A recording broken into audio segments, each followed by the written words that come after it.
Hello and welcome to Infinite Growth TV for those who are watching on YouTube. And also welcome to those who are listening to the Todd Allen Show podcast. Thank you very much for being here. I want to introduce a seasoned business coach with over 9 years of experience navigating Navy submarines and over 3,400 hours of coaching. His unique blend of Navy-honed enterprise and insights from the Tuck School of Business at Dartmouth and Northwestern's Kellogg School of Management has been instrumental in the success of numerous businesses. He excels at instilling a problem-solving mindset and fostering strong leadership skills. Currently, he and his family are embarking on a 12-month travel journey after selling their home, and we're going to talk a lot about that. Welcome to the show, Nick Meshon. Nick, welcome to the show, my friend. Thank you, Todd. Thanks for being here, man. Glad to do it. I'm glad we finally got it going. This has been over a year in the making. So it has been, and you still owe me a trip, right? Facts. I told Todd that I was going to come see him in a different country about it might have been a little over a year ago at this point. And I have yet to hop on a plane, but Todd, that's happening sometime here in the next. Let's call it Todd. Let's go 90 days. 90 days? Okay. 90 days. All right. I'm gonna hold you to that. I mean, after all, you and your family are traveling over the next 12 months. Yeah. Oh yeah. Yeah. It's been a fun journey to get here to be able to do that. So it's been great, man.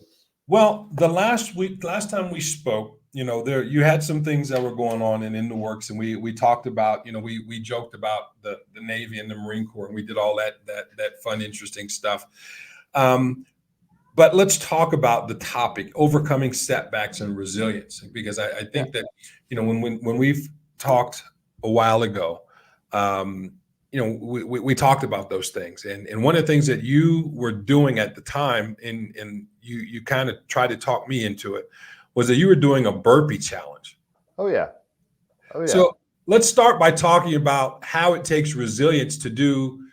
I don't know how many. I think you were doing 100 days or something. Yeah, we did 100 burpees a day for 100 days. We're 35 or 40 days into it this time. We're actually finishing up on my 40th birthday. But this all started. We're gonna go back to when I got done playing ball initially, right? Because I blew up to about 250, 260, which is a bunch for me then. And looked at myself in the mirror and went out and ran 5 miles after not doing anything for like 3 months. Wow. Right. So very, very similar situation happened in, I think it was end of 2018, early 2019, where I was just looking at the deterioration of my body and my physical self. And I was like, hey, I got to start doing something. So the first time was just me. Right. But I took a picture on day 1, day 25, day 50, day 75, and day 100. And just seeing that transformation from, we're going to call him Fat Nick, to a much more in shape Nick helped me tremendously, but also gave me something to do daily where I was accountable to myself on, hey, I said I was going to go do this, so let's go do this, whether it's 6 in the morning or whether it's 11:30 at night, and I'm like, oh crap, I have to get these in. Yeah, so. because I do remember watching on Instagram that I think one night you were in Miami and it was like 11 p.m. and you're outside and you were getting it in. I'm like, man, I mean, just the mental toughness mental toughness that it takes in order to do that is nothing short of amazing, man. And I mean, you're inspirational, man. And I'm just glad that I've been able to follow from a short distance. I won't say from afar, but from a short distance, and not interrupting, but just simply when you go live, you see my name scroll across the bottom. So no, that was it was fun because I only did it twice, right? But it was 10:30, 11, and it happened twice. But I was like, hey, if I do 100 now, right? I obviously have to get them in for the day, but I would just go. I would wait till midnight happened, and I'd hit another 100. Be like, okay, cool. Tomorrow's knocked out. I can have an off day where I did probably 200 in let's call it a 2-hour window, but it counted for both days. And I'm not some crazy physical specimen, everybody that's 6'4", 230 that runs a 4.4, right? Like that's not where we're at these days. Right. That one was really just for me, my health, and then really taking care of my physical body helped with everything else that I was doing. Right. Because, when we had talked a while back, you had I won't say that you had just got out into the Navy, but it wasn't a long time, right? No, right. So Right. I got out at the end of 16. I think we spoke the first time middle of 19, Yeah. or Yeah. maybe it was early 20. Yeah. But I was still trying to figure out, hey, what's the next thing? And that's where just the resilience of play. I played baseball for my entire first 24 years of life, Okay. right? So resilience, you're going to fail, you're going to have to get back up. Hey, that guy just hit you in the ribs at 92, or hey, you just struck out and you're having a terrible day. A bunch of the resilience was learned growing up playing ball. Think the Navy obviously helped with that, right? Like Mhm. they're going to whip you into shape. But I learned how to fail from 5 years old, 8 years old, 10 years old playing baseball, Playing baseball. where I'm not going to, guess what? You're not going to bat 1,000. You're not going to hit a home run every time. Yeah. And your team really doesn't care what happened to you in the 5th or 7th inning if it's in the 9th and you got a guy on second and we're down a run, right? Like everything that's happened prior to, leave it there and shelve it and deal with whatever's in front of you right now. Right. So when you say that you were 240 pounds, and you said you weren't playing, but when you say playing ball, you're Oh yeah, talking about you're talking about baseball. You're not talking yeah, about football or about okay. yeah. I was so when my playing weight was by 218, 220 at the Wow. max, and then by the end of the season I was about 210, 212, right? What Um, position? I played right field, and I don't even want to say third base. I played the outfield and DH'd. Okay. So, Okay. but I didn't do anything for, like, I got done. I tore up my left shoulder, got done playing, but I probably didn't do anything for 3 months, 4 months. Right? I was just working. Like I was working. I'd come back. I'd hang out. And then I woke up one morning. I was like, "Who is this guy in the mirror? Like, we gotta fix this." Now you're still a young guy though. Yeah. I mean, we'll hit 40 a little later this year, and for the majority of guys in the U.S., right? Like I'm halfway there. Yeah. I'm Yeah. halfway there. If we get more than 80, pumped, right? I still want to live to be 116 just so I can see 2100. But Yeah. guess what? If I don't, if this is halfway there, cool. What have I accomplished first half of life? Yeah. And then what am I looking forward to, or what else do I want to go do Right. Right. in the second half of life, if it's the second half, right? But there's a bunch of people that had a bunch of plans today that didn't wake up, right? So Right. what are you doing with today, and why are you waiting until the perfect time or whenever everything's ready to go do whatever that thing is? Like, go do Yeah. it today. Well, I will say that you're a very motivating person. You're not just a business coach. Are you a motivational speaker as well? I've been on 4 stages so far. I don't like to say motivational. If you need a motivational speech, like we can go at it. I can do that all day long.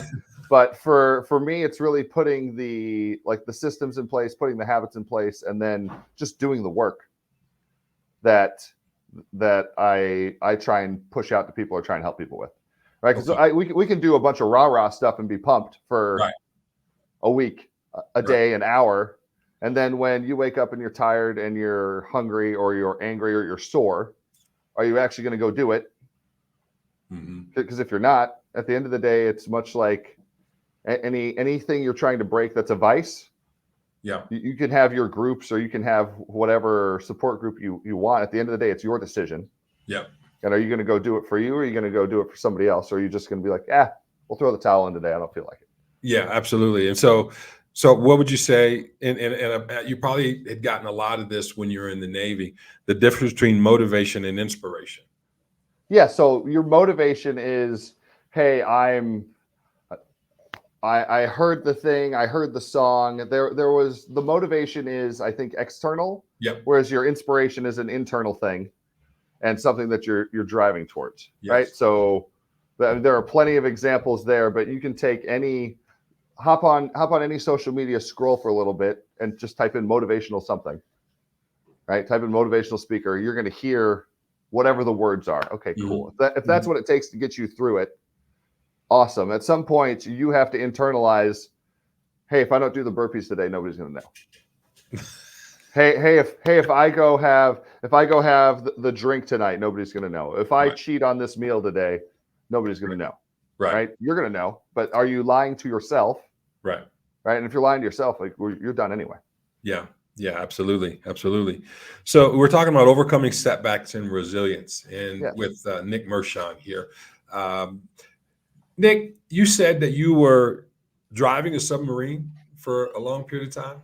tell Absolutely. me, tell me Absolutely. about that. Yeah, for sure. So I only got to drive the boat once, right? But I got done playing ball. I didn't know what the hell I was going to do, so I was waiting tables and bartending, and then kid one was on the way, and I was like, hey, I need a career. Not that waiting tables and bartending isn't a career, but I was like, I got to go do something, and I hated school in college, so joined the Navy. I thought I was going to go be a nuke and work on the reactor. So my first year was 80, 85 hours, maybe 90 hours some week of schooling Right. in the nuclear program. They said, hey, Nick, I made it through that first initial school. Halfway through the second school, they're like, Nick, this isn't working out for you. We're going to send you to Groton and have you learn about submarines. Do you want to work on charts? Do you want to shoot missiles or torpedoes, or do you want to listen to things that are happening in the water out there? Right. I was like, well, obviously we're going to shoot missiles and torpedoes, so let's go do that. But I joined the Navy March of 2008, and I didn't get to my boat until May of 2010. Wow. So that first year and a half was all school when I really joined the Navy to get away from college and get away from school. In my first year and a half, God was like, haha, remember how you had a plan? We're going to shelve that, and you're not going to get to the boat for a year and a half. But on the boat, I learned you're only going to fall to the level of your training. It doesn't matter. Like, your rank doesn't matter, right? So do I have a hierarchy inside of the Navy? Absolutely. But on a sub, if you see something wrong, like, you're raising your hand, asking that question. Whether like an 03, 05, 06 is asking you the question, or some E5 or E7 is asking you the question. Right. You see something wrong, you're raising your hand saying, hey, this is an issue. We were doing a load, and we had a guy who'd been on board for 2 weeks that was an E2, I believe, at the time. They come over the phones, tell everybody to stop what was happening, and we would have had probably a 2 or 3 day stop work if he hadn't have spoken up. Wow. Right. So I learned, hey, you have to train your people all day, every day. You have to be tough as nails, because we were waking up at work, we were falling asleep at work, and there was always something to do. But the get it done attitude, and the, hey, here's the mission, here's the ship, here's you. Mm-hmm. All of that was learned inside the Navy, where and that's really what I've taken to especially my first job out of the Navy. Just that structure of, are we training our people? Do we have systems in place that make sense? And then, are we yelling at people when they raise a question and actually have a legitimate concern? Or are we just saying, hey, shut up and color, this is what we do? I hate because I said so. If you ask any of my children, I think I've said it like less than a handful of times since they've been alive. Mm-hmm. So I want them to ask the why as well. Okay. Now that is certainly a different type of parenting style, right? 100%. Because I know that when I was growing up, there were certain things that you just did not ask parents. Sure, for sure. Right. For sure. Right. Because we did not have an opinion until we were 21 years old or out of the house. Right. Correct. Right. And I've seen, like, I was a part of a little bit of that too. But I want them to know the why behind it, right? Just like on the boat, I wanted to know the why behind it. I also didn't just want hey, I'm doing this out of fear. I want you to do this because there's an end goal, or there's a thing, and the why behind it. So you're like, oh, hey, and if you don't understand that, we can walk through that. That's a completely separate conversation. Right. But I want you to know the why behind whatever we're doing. Not just, hey, Todd, go do this because I said so. Right. Exactly. So tell me about your collegiate. You played ball in college then, correct? Yeah. So I played ball 3 different schools. Class was secondary. I was living the professional baseball player's lifestyle in college, which obviously didn't work out. But I played D1 baseball, junior college baseball, and then D2 baseball, because it was the only way for me to stay eligible. Okay. But my last year, right, wouldn't have happened. My grandfather died that summer. And we're on the way back from his funeral, and my dad's like, hey, there's a tryout over here. You're going to it. I'm like, Dad, I don't have my stuff. I'm not doing anything. Mm-hmm. And he's like, all your stuff's in the back of the truck. or in the back of the car. I was like, okay, great, Dad. Here we go. But went to that tryout. One of the scouts that recruited me in high school was actually the one running that tryout. So like I'm just getting out of the car, walking to sign up, and he's like, Meshon. I'm like, Charles, what's up, man? He's like, why don't you play anywhere? I was like, Charles, I don't really like class. He's like, all right, well, let's see how you do, right? But I hit a home run in that tryout. That thank you, Grandpa, because Grandpa was 100% on the field with me that day. But without that happening, without me going to that tryout, a whole bunch of other stuff in my life doesn't happen. Right? Like, wow. I'm not standing here as the guy with you today. So you never know what that one little thing is that's going to change the trajectory of your life forever. And it's going to be insignificant when it happens. Right. It's be like, oh, hey, I went to this tryout. Hey, I made this decision where, and I'm still old enough to where, you remember the old books where it was choose your adventure? Yeah. Right. So if I don't go to that tryout, you have a completely different guy that's standing in front of me, probably not standing in front of you today. Wow. That's powerful, Nick. Yeah. I mean, that is powerful. And for you to have the ability to see that, right? You have the awareness to notice that says a lot about who you are, right? And part of being resilient is being able to have true self-reflection. Right. Right. You mentioned your kids, right? Yeah. But you didn't tell how can you tell us how many? Oh, 100%. I have 8 children, 16 to 2. Everybody asks, what is no, we're not Mormon, we're Catholic, right? So we'll throw that out of the way. That's usually the first question. But everybody asks, what was the plan? Obviously there wasn't one, right? But it's fun. I come from a big family, right? I'm the oldest of 7. So I've been around little kids and babies and whatever the top. I've been around different stages of kids my whole life. So from what part of the country, what part of the U.S. you live in? So right now we're in the Northeast. We lived in the Carolinas for the majority of our time, but sold that house 4 months ago, and we're traveling for the next 12 to 18.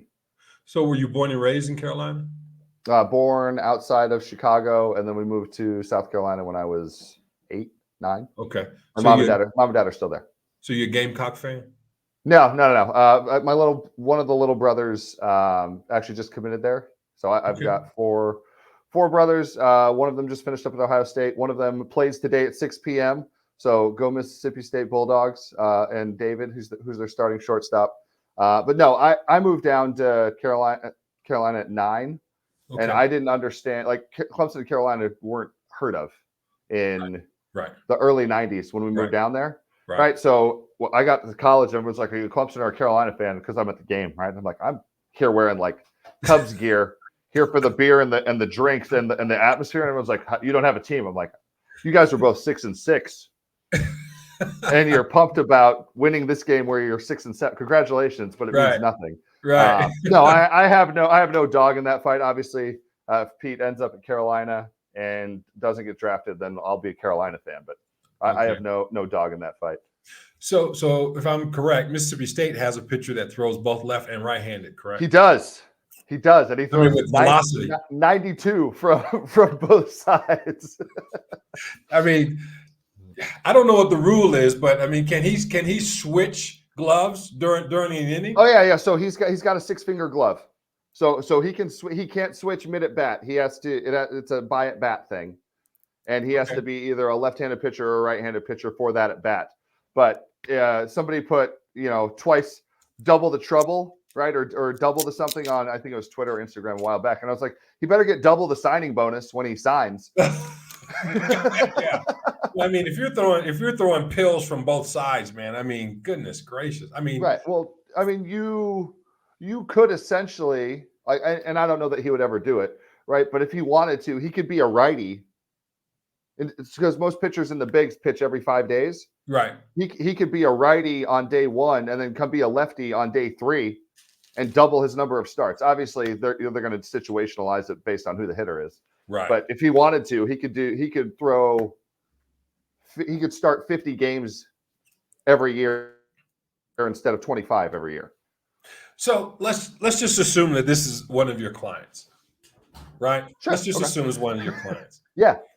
How would you go about helping him from a mindset perspective Yeah. and also building resilience. Yeah, for sure. So for me, my three pillars are mindset, mentors, and metrics. Right. So we're going to make sure that your head is correct first, and especially in the baseball world, if you are messed up between your ears, you're done. Yeah. You're done. I don't know if you remember that Chuck Knobloch or if you remember Daniel Bard, but Chuck Knobloch couldn't throw the ball to first base. Daniel Bard was out of baseball for I think 2 years because he couldn't throw a strike, and came back and has one of the best comeback stories ever. But we're going to start between the ears on how many times have you failed? Right. And what have you done to put yourself in a situation where your body doesn't want to do it, your mind doesn't want to do it, and you just have to keep going. And so, however, especially in the baseball world, I don't think that's really hard to do. We're going to run a simulated game or two, and then we're also going to look at your data, right? So your mindset is number one. I need to fix your brain. Baseball, I love baseball because I have stats everywhere, right? So we're going to look at your pitches. We're going to look at lefty versus righty. We're going to look lefty. We're going to look righty. We're going to look at all of that and see what happened, because something's going to jump out and say, hey, we need to work on this. Right. And then on the so look at your data. Most businesses, they're either not measuring something, or they're measuring the wrong things, or they're measuring the right things and doing nothing with it. Right. So you're going to fall into one of three categories there. And then on the mentoring side, I'm going to find him. There aren't a bunch of switch pitchers in the world, right? But if he was my guy, we're going to talk to some of the best pitchers in the game from the right and left side, and we're going to talk the longevity side of things, right? Because even in college now, guys can get paid 4, 5, 6, 7 figures depending on what you're doing, right? So this would be a fun situation. I don't know if he's draft eligible this year, but to have the conversation on, is it worth it for you to go play professional baseball? Or is it worth it if you have money, or they're going to give you money to stay at your college for another year, because you're still going to get paid? And guess what, everybody? That atmosphere at Mississippi State is not that atmosphere in Podunkville, high A ball, or rookie ball, where you're playing in front of 48 people. Correct. Right? At the Dude, they play in front of 10, 15,000 people every single game. Right. And you guess what? Your food's taken care of. You have all the trainers in the world. You have best high-end everything. Right. In the minor leagues, depending on your team, might just be you. Might just be you. So we're going to weigh all of that. But for me, I've always been, hey, we're going to draw pros and cons out, and then we're going to figure out from a risk management standpoint what makes the most sense and what path to go down. That's awesome. So is this the type you talk about, mindset, mentors, and metrics? Yep. I know the metrics part came from the Navy. 100%. That has Navy written all over it. Correct. Right. So tell me about the mentor part. Yeah. So the mentoring side of things, there is, especially in ball, right? So I was homeschooled back in South Carolina before everybody was doing it, and couldn't go to the local high school, right? But my school day would end at noon or 1 usually every day. And then we had 2 or 3 minor league baseball players that were at one of our academies there. So I'd go work out with them and go get a bunch of work in and figure out, hey, what's your work ethic? What are you doing in this situation? And then really just learning ins and outs of the game, right? So how do I translate that into business? I need you to know everything about your specific industry, right? In the baseball world, especially today, I've got a bunch of guys that have 5 tools that are phenomenal tools and know nothing about the game of baseball. So this would be like if you were creating your own player on NCAA or Madden, and he's a 99 everything and his awareness is like 5. Right? so you've got we're going to go like a Bo Jackson, right? You've got a Bo Jackson out there. Right. And has no idea what he's doing, but he can run you over and he can throw the ball really hard, right? So especially in the baseball world, when I was talking to those guys, the work ethic, the get the workout in, hey, here are the drills we're going to do. Cool, that's one part. But what are you doing in this situation? What are the 2 or 3 things that you can do here to maybe get an extra out, maybe get an extra edge, or look at these other small things like that attention to detail I learned at 12, 13, 14, and then obviously took that into the Navy, where attention to detail is Especially damn on a near number nuclear one. sub. Especially Right. on a nuclear sub. I mean, and, Absolutely. and and you mentioned that, from you were 1.5 years, close to 2 years at college before you hit your first boat. I mean, they don't just take anybody off the street into the nuclear program. They do I not. mean, I think that you're being a little bit modest there, Nick, because for you to say that you didn't like college, but yet to be accepted into the nuclear program of the number one military in the entire world.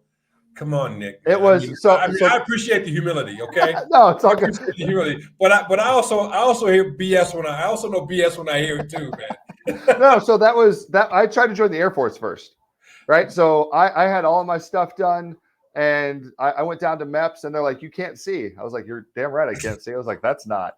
Of course I can't." And they're like, "Well," because my vision was terrible. Like I couldn't see past my hand without. So how do you hit a 90 mile an hour fastball if you can't see? So I was born 2 months early, so that's why the eyes didn't really develop real great. Right. But I had as well. right. I had eye exams twice a year when I was playing ball. Right. So I would have one before the season, and then if things like I had one where 3/4 of the way through the season, I was just missing stuff. Right. Like I was fouling stuff off that I should have been killing. And I went in and they're like, your prescription changed. They're like, but it's not, it's not big enough for us to, get you new contacts right now. I said, I'm going to see a guy that's throwing 94 tomorrow. I need those contacts as soon as you can get them. Right. But I took all of my stuff out of the Air Force after they said, hey, you're permanently disqualified from joining the Air Force. And I just walked into the Navy office and I was like, they said I can't join them because I can't see. What can I do for you? And he's like, well, you can do this, this, and this. And I was just sitting there, and I think I saw a nuclear power program flyer. And I was like, hey, what's this? And he's like, because I was looking at, you're going to make 150 as soon as you get out and X, Y, and Z. I was like, what's this? He's like, well, you would have to take another test for that. I was like, okay.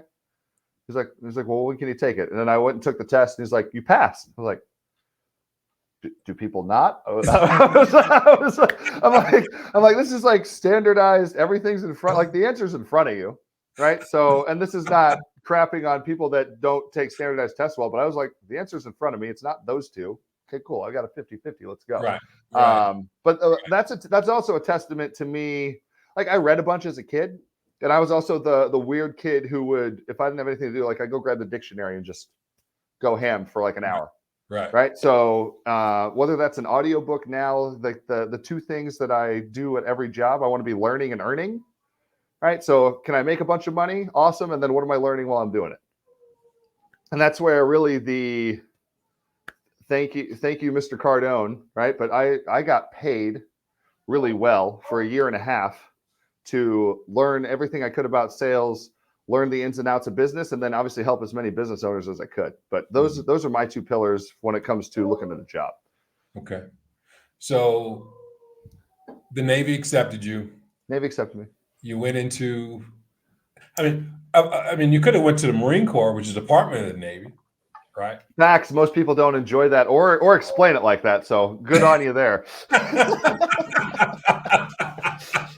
I could have. I also, not that we're fighting ground wars in places, but I wanted to the Navy was really just next in line, right? So if you go over there in Lakeland, it's Air Force, Navy, Marine Corps, Army. So I mean, had that been a Marine Corps office, I might be a Marine. I might have been a Marine. Right. So, but I mean, when you think about it, I mean, for you to have passed, let's just be honest. I mean, a lot of people would not have been able to pass that nuclear exam. All Sure. right. So that goes back to when we're talking about. You said that you were homeschooled. Yeah. Who was the main instructor during your homeschooling? Was that mom or dad?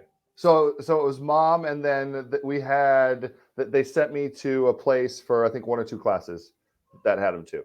Right. Okay. So, but that was a conversation that happened with a family friend, and because we moved down from Illinois to South Carolina, I think it was in 2nd or 3rd grade, right? But I was light years ahead of those kids, and that's not a rip on any of those kids. It was just a school system. They're like, hey, what else can we do? Right.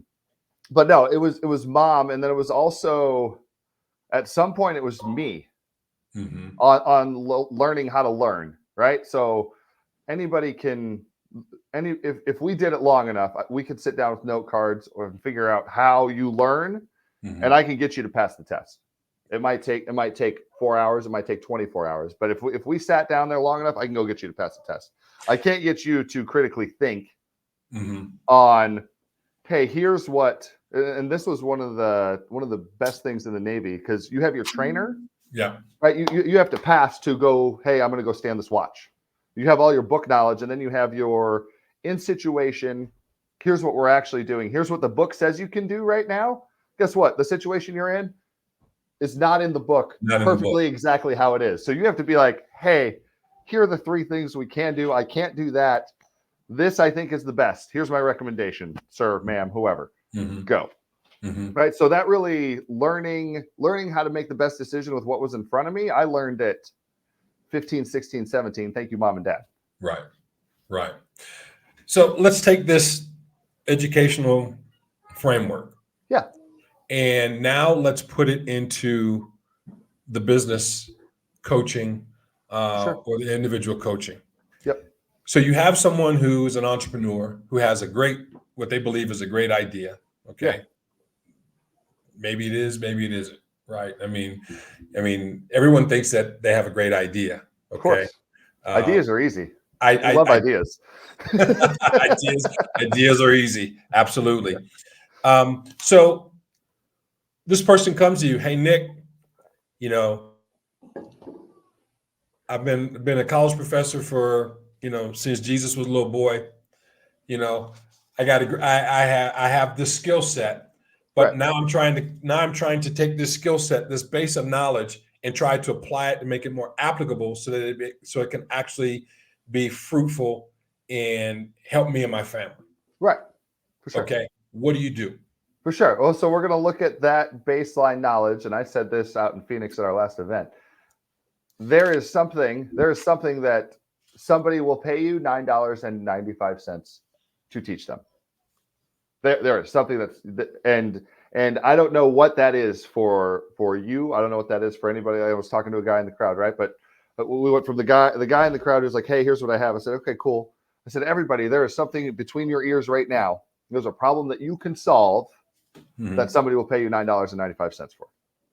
I just need to get that in front of that people. And you have to figure out what that is, right? So one of the masterminds I'm in the real estate world, somebody came on and I think they were a loan officer, right? But they had over 1,000 Google reviews that were all over the place, right? I think their average was like a 4.85 or a 4.9, right? But they had 1,000 Google reviews.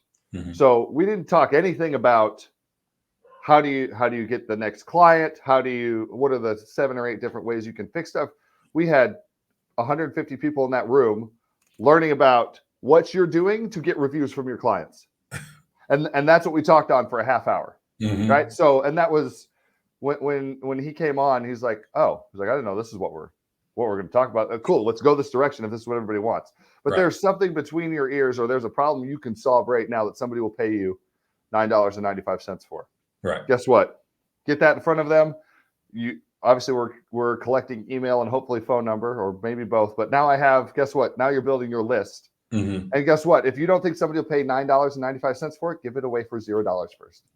And just build, right? But we are really close to a generation where the majority of people aren't going to go to higher ed, and they're going to learn on YouTube they're going to learn on university, they're going to learn somewhere else because somebody's teaching it. Right. Somebody's teaching it, right? And that's, if we go back to the mentoring side, you've done a bunch. You've done a bunch. What are your, so like my top of funnel is the mindset, mentors, and metrics.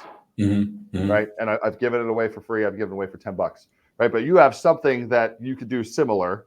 Right. That is, hey, here's what I'm going to teach you about, or you just pick one. Right. Hey, are you stuck in a rut? Cool. I'm Todd. Here's what we're going to go through. Right. But on that business side, there's something that somebody will pay you for. Right. You have knowledge in some area. What is that? Cool. Right. How do I go market that? And that's where the marketing side too. Guess what? You type in loan officer up in New York, you're seeing his face. Okay. Because the social proof's already out there. Right.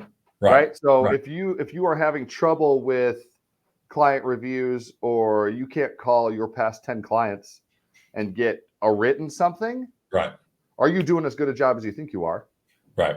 Right. And then we've used just client testimonials as the ad. Right. Now it's not Nick saying, "Hey guys, come see me. My name's Nick. I can help you solve X, Y, and Z." Right? If you were my client, we solve some huge problem, it takes you to that next 7. It takes you up a level or 6. Right. Right? Way better for you saying, "Hey, here's where I started when I was with Nick. Here's Right. the problem he helped me solve, and here's why you should go do this because it completely changed my life." Yeah. Right? Good So stuff. that's where just on the selling side of things, if I have all the social proof, I can just bring Todd on and be like, "Hey, Todd, come here. Tell him."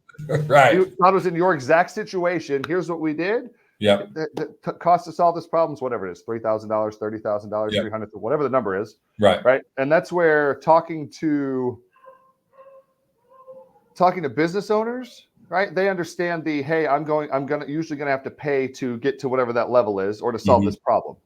Right. A lot of people get stuck with, and this is school, this is whatever sport you're playing, this is business, but I got stuck at this part and I'm going to solve it myself. Well, cool. Or, hey, I'm going to build this in-house. You could build it in-house. It's going to take you 6 months. It's going to take you an extra hour to work through whatever this math problem is. It's going to take you an extra 3 months to figure out how to hit the 92-mile-an-hour slider. Right. Or you can find the guy that's already done it and said, "Hey, you rake. What do I need to do?" Well, here's what I did. Here's how I recognized it. Here's the issue. Exactly. Here's how I got over the math problem. That's where really the mentor side of things is. Right. What I love about the business coaching. Right. Yeah. Because have I built the million and billion dollar business? No, but I know exactly what that blueprint is, and I've seen it across every industry. Exactly. We can break your business down in probably an hour. Yeah. And I can say, "Hey, pull these 2 or 3 strings, and that's going to solve whatever this problem is that you're trying to solve." Exactly. Because McDonald's is not the only place that makes hamburgers, right? Correct. But they all have the same model. Right. Right. Well, yeah, and that's especially I don't know if you've seen the fall of Chipotle here recently, but it's been a fun case study of a company that was awesome, right? And then what happened? You IPO'd, you went public, and then you are trying to shatter profits every single quarter, and people are complaining about portion size. People are complaining about service. People are complaining about all the rest of it, right? So one of the biggest things of getting to that next level is I can't rely on everything I did to get to level 8. Correct. Right? I got to level 8. Okay, cool. I did these 5 or 6 things to get to level 8. To get to level 10, I need everything I got to level 8 and these other 2 or 3 tools to go get there. And that's where a bunch of people fall out because I was the hustle culture guy. I was I have to work 120 hours a week guy. I'm always in the office. If you're going to go run a team or lead a business, you should not be in the office 120 hours a week. You're doing something wrong. Hire those people. You go do the things that matter, and then whatever the work is, find people smarter than you to go do the work. And I think I'm glad you brought that up, Nick, because when we look at historical figures, let's take a look at Henry Ford. Yeah. Henry Ford didn't have much more than a 3rd grade education. Right. But he hired PhDs from Harvard or wherever they were. I mean, he hired people that were smarter than him, right? Right. I think that was his stroke of genius, right? Whether he created the assembly line or he assimilated the assembly line is not important. He was a tremendous manager of talent. Correct. And so when we talk about today's entrepreneur, we talked about, you said mindset, mentor, and metrics. A lot of people might have the mindset, but they don't have the ability to manage other people. 100%. Rampant. How do you help them with that? Rampant, right? So, and this is where I've seen it in a bunch of different industries, right? Your top sales guy, you're like, "We're going to promote you to manager," and you're like, "This is the worst." A month later, you're like, "This was the worst decision ever." In the manufacturing world, we had some phenomenal machinists, right, that have been doing it for 20, 25 years. The guy that we chose to be the manager, been doing it for 6. Whole team thrived, right? So that guy that had been doing it for 20 years, or that guy that's at the top of the food chain, might just love being the guy that's the best machinist, the best sales guy, the best whatever it is. Right. The soft skills, the leadership, the accountability, being able to have conversations with tact.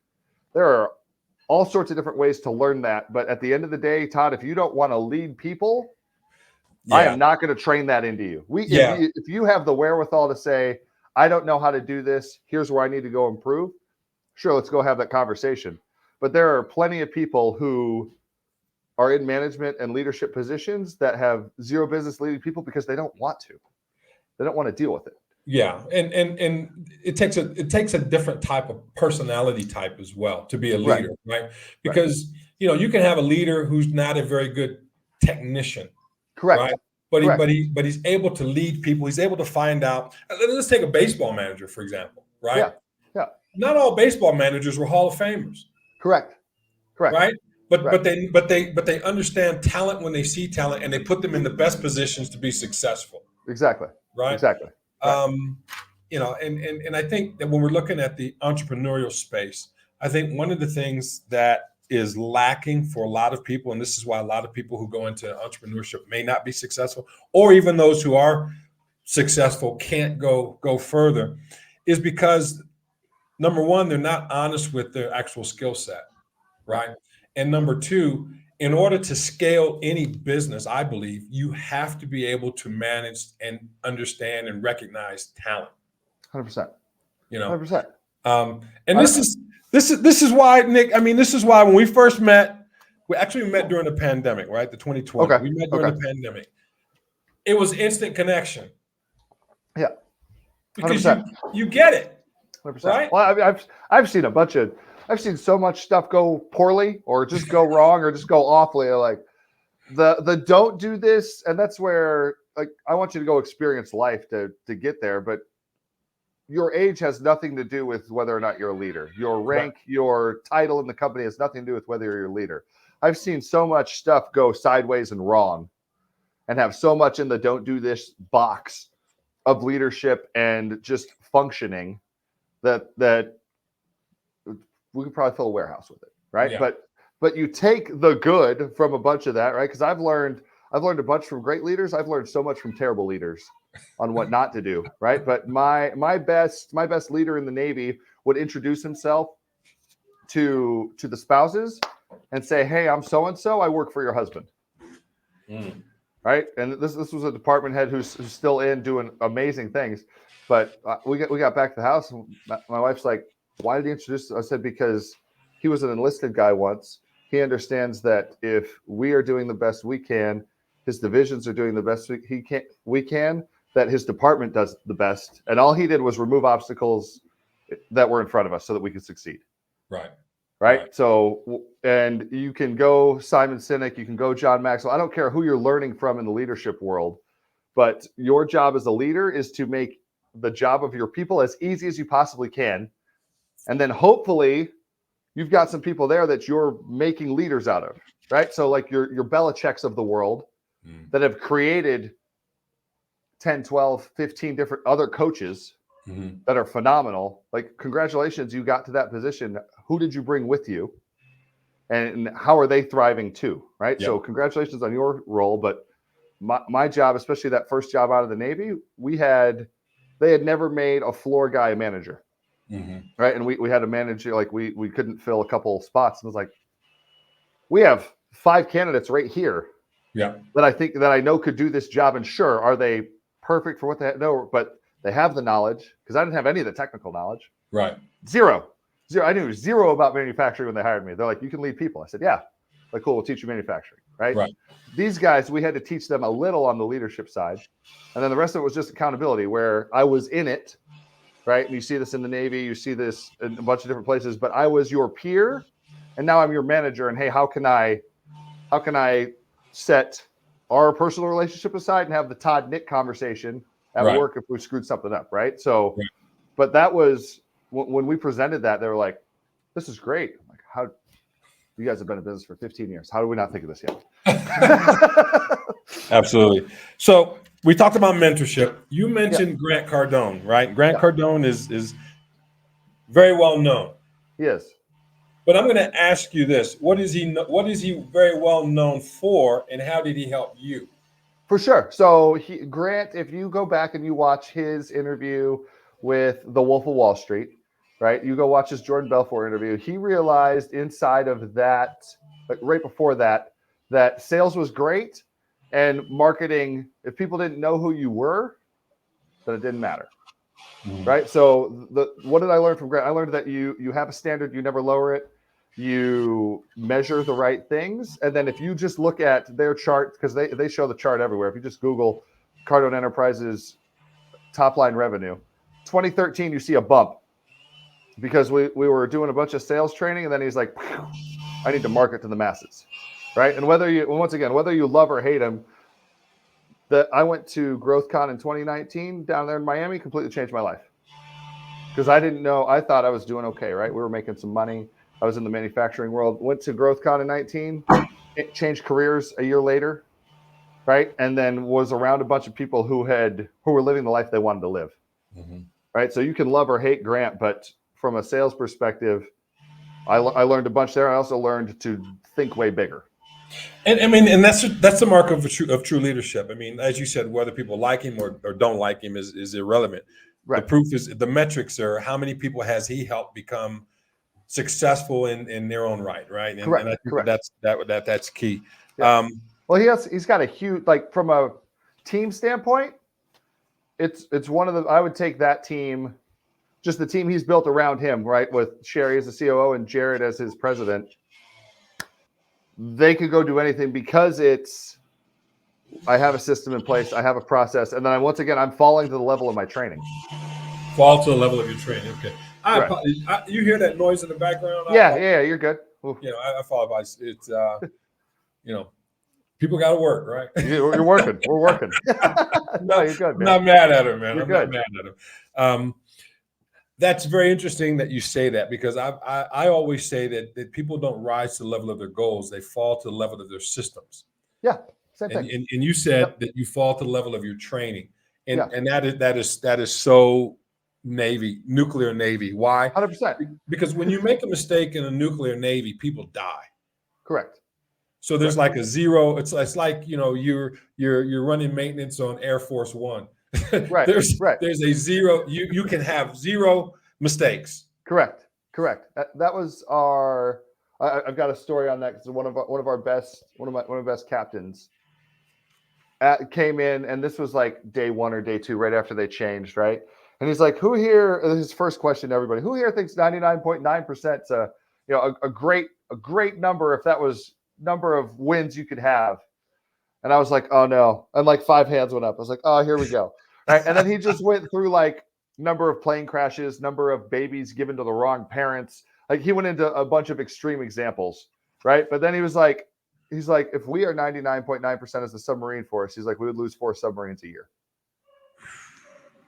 Right. And I was like, oh, because I knew exactly where it was going. But when he put it up there, I was like, oh, okay. Right. And he was a guy who I think he yelled that I saw. I think he yelled 3 times. He wasn't a yeller.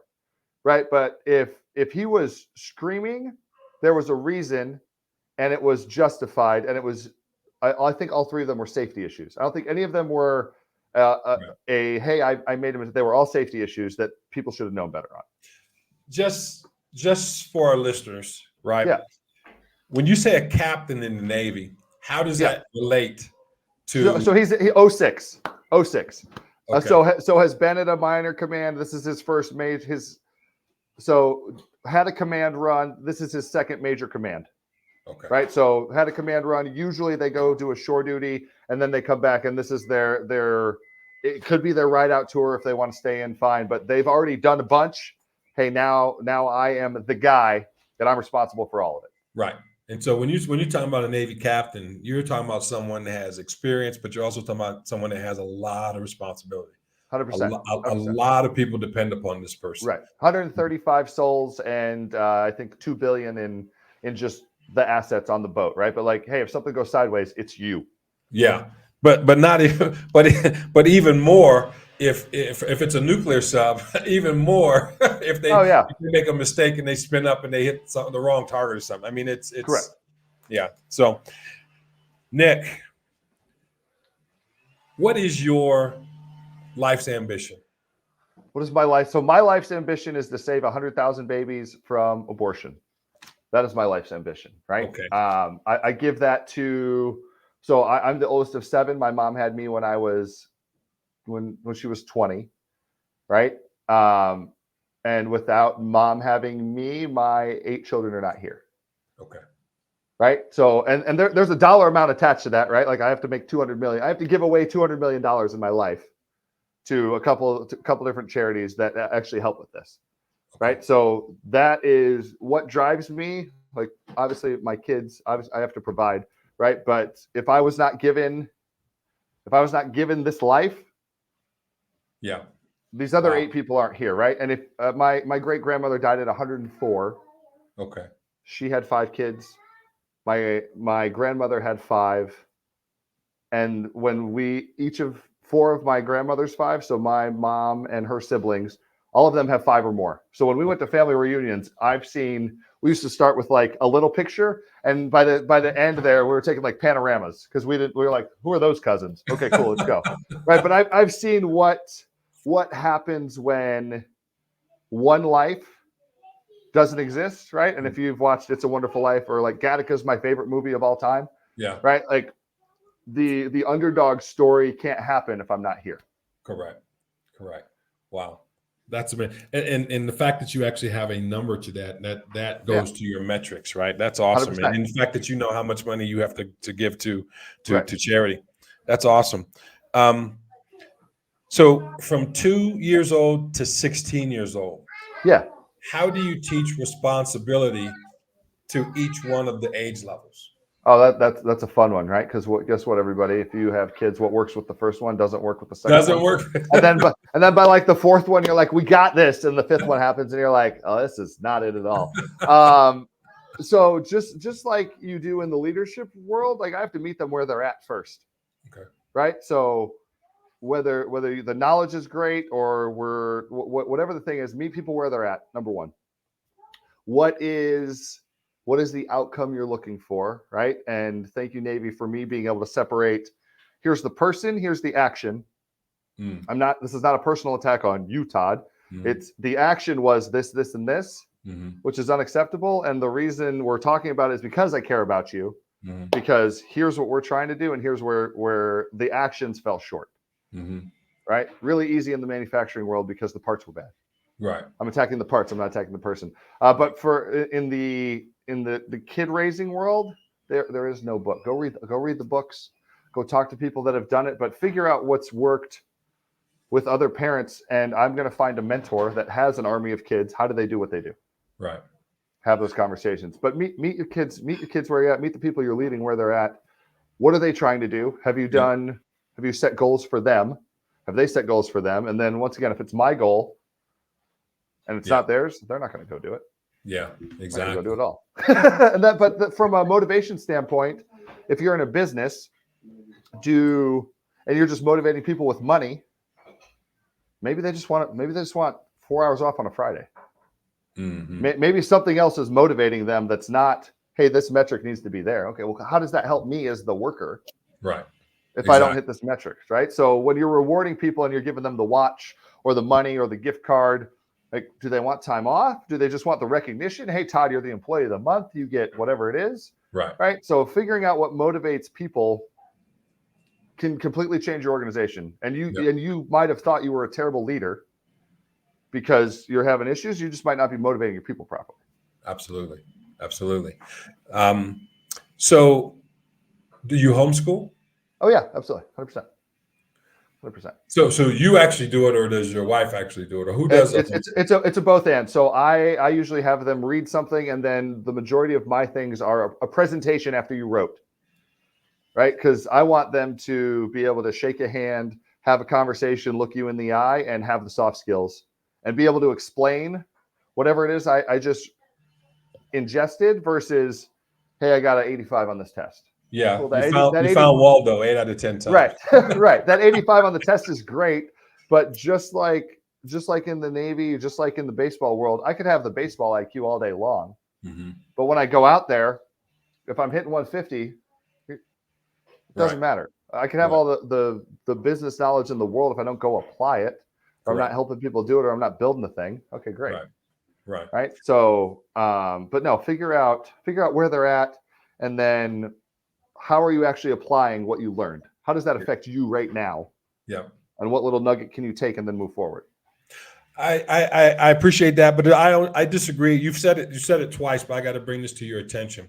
Go I ahead. think that when we're talking about leadership or managing people, Yeah. traditional education says it's a soft skill, but I think that when you're dealing with people, it's not. I wouldn't even say it's a soft skill. I would say it's probably one of the most important skills that you can have is how you can communicate with people and how For you can sure. have an understanding with people, right? Correct. Correct. Because I mean, we've all been there where we've had like the manager from Hades, right? Right. Who Right. want to basically live by the uh, uh, by the law, right? By the written Right. law, but not by the Right. spirit of the law, right?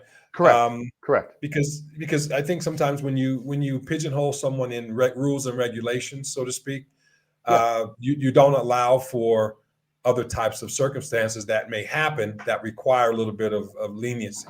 Correct. Correct. Well, and that's also where you're going to fall as a manager. Where, hey, Todd, I need you to do this, and you're like, here, and this is not rules and responsibilities of the job. But if you're going to freak out over something that we've never done before, and it's just a whim, Right. where? And is that me? Is that the whole team? Like what changed?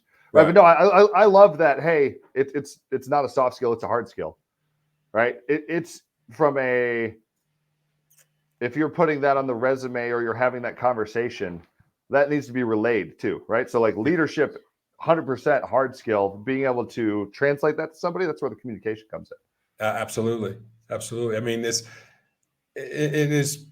something that really goes overlooked, but it's something that people do every day. And it's like, to me, it's like economics. People think economics is all about money, but economics is about choices. And we make Correct. choices every day, you know? Correct. So I think that, and I appreciate this conversation because I think that you're very clear on the purpose and the idea that you have three things: mindset, mentorship, and metrics. It makes it very, very followable for anyone that's watching this to kind of understand how your services are able to help people go from point A to point B, jump that gap to the next level of success.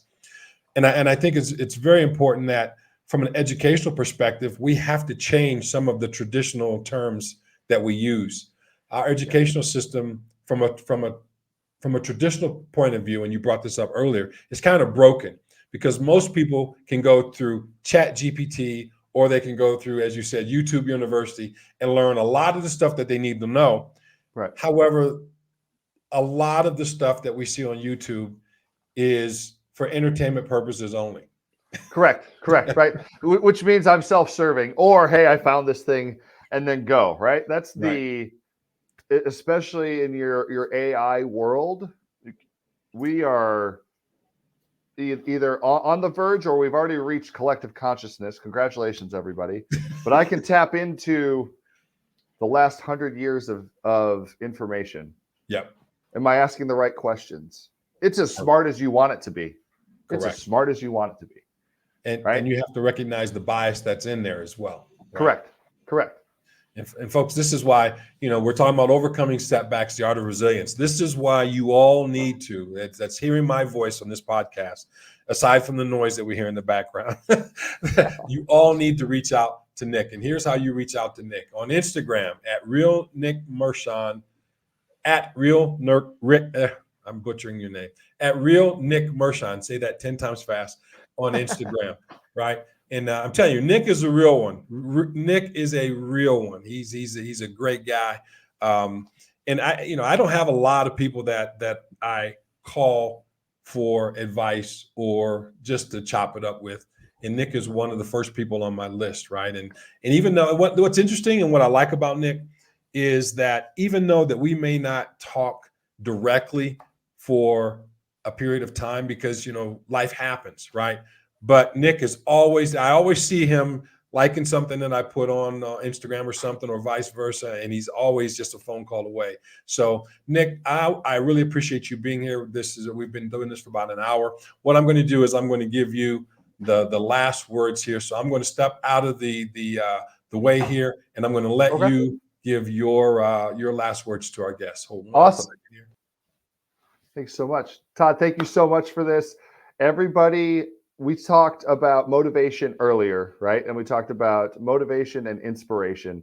And one of the things that I want to tell you, the viewers of this, is at some point it has to be internal and it has to be for you. So if you are working for your kids, if you're working for your family, if you're working for whatever that next title is, whatever that thing is, it has to be for you at some point, right? So go out there and figure out what your things are, what your goals are that you want to go accomplish, and then go do it for you. Don't do it for anybody else. Todd, thank you so much for the time today. Right. And so, Nick, thank you so much for being with me on this podcast and on this live. And so I really appreciate you, Nick. I love you like a brother, man. I can't wait for you and your lovely wife to come down here and to visit, man. And I'm gonna hold you to it, man. You said within 90 days, and so within 90 days. Yeah, within 90 okay. days. I will make it happen. Okay, and like I said, we'll come down here, man. We'll take care of you, get you some good fruit, and we're going to take you to Mount Sorate and let you do your burpees at altitude. How about that? Let's go burpees at altitude. I can't wait.